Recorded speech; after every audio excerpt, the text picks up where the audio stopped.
குழந்தைகளுக்கு வாரத்துக்கு ஒரு நாள், ஒவ்வொரு நாளும் ஒவ்வொரு பயறு வகையை கொடுங்க. ஒரு நாள் பச்சை பயிறு, ஒரு நாள் வெள்ளை கொண்டைக்கடலை, ஒரு நாள் கருப்பு கொண்டைக்கடலை, ஒரு நாள் கொள்ளு, ஒரு நாள் வேர்க்கடலை அப்படிங்கிற மாதிரி உணவுல கொண்டு வாங்க.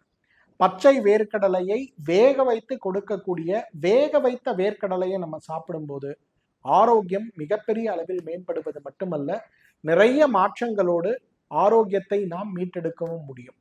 பச்சை வேர்க்கடலை உடலுக்கு நல்லது, வறண்ட வேர்க்கடலை உடலுக்கு கெடுதி அப்படிங்கிறத நம்ம புரிஞ்சுக்கணும்.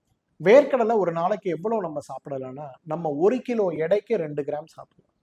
நீங்க 50 கிலோ எடை இருக்கீங்கன்னா நீங்க 100 கிராம் வேர்க்கடலை சாப்பிடலாம். நீங்க 60 கிலோ இருக்கீங்கன்னா 120 கிராம் வரையிலும் சாப்பிடலாம். ஆனால் இந்த வேர்க்கடலை வறண்ட வேர்க்கடலையாக, வறுத்த வேர்க்கடலையாக சாப்பிடுவது உடலுக்கு கெடுதி. உடல்ல பித்தத்தை அதிகரிக்கும், வயிற்றால போக ஆரம்பிக்கும், கேஸ் ட்ரபிள் வரும், நிறைய வயிறு செரிமான சிரமங்களை கொண்டு வரும். ஆனா அதே பச்சை வேர்க்கடலை, அதை நீங்க தண்ணீர்ல ஊற வைத்து வேக வைத்து நீங்க சாப்பிடும்போது உங்களுடைய ஜீரண மண்டலத்துக்கு உதவி செய்யக்கூடிய மிகப்பெரிய அருமருந்தாக அது இருக்கிறத பார்க்க முடியும். 5 வயதுக்கு மேற்பட்ட குழந்தைகளுக்கு மட்டும் வேர்க்கடலை கொடுங்க. 5 வயதுக்கு குறைவாக இருக்கக்கூடிய குழந்தைகளுக்கு கொடுக்காதீங்க. 2 காரணம். 1, குழந்தைகளால அது ஜீரணம் பண்ண முடியாது. ஒருவேளை குழந்தை மென்னு சாப்பிட்ற ஹேபிட் இல்லாம முழுங்கி தொண்டையில சிக்குச்சுன்னா அது ஒரு பெரிய பிரச்சனையாகும்.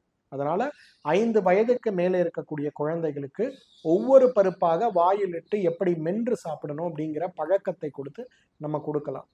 சர்க்கரை நோயாளிகள், இதய நோயாளிகள், புற்றுநோயாளிகள் யாராக இருந்தாலுமே வேர்க்கடலையை வேக வைத்து சாப்பிடுவது உடலுக்கு ஆரோக்கியத்தை கொடுக்கும். வேர்க்கடலை, பச்சை வேர்க்கடலை உடலுக்கு ரொம்ப நல்லது.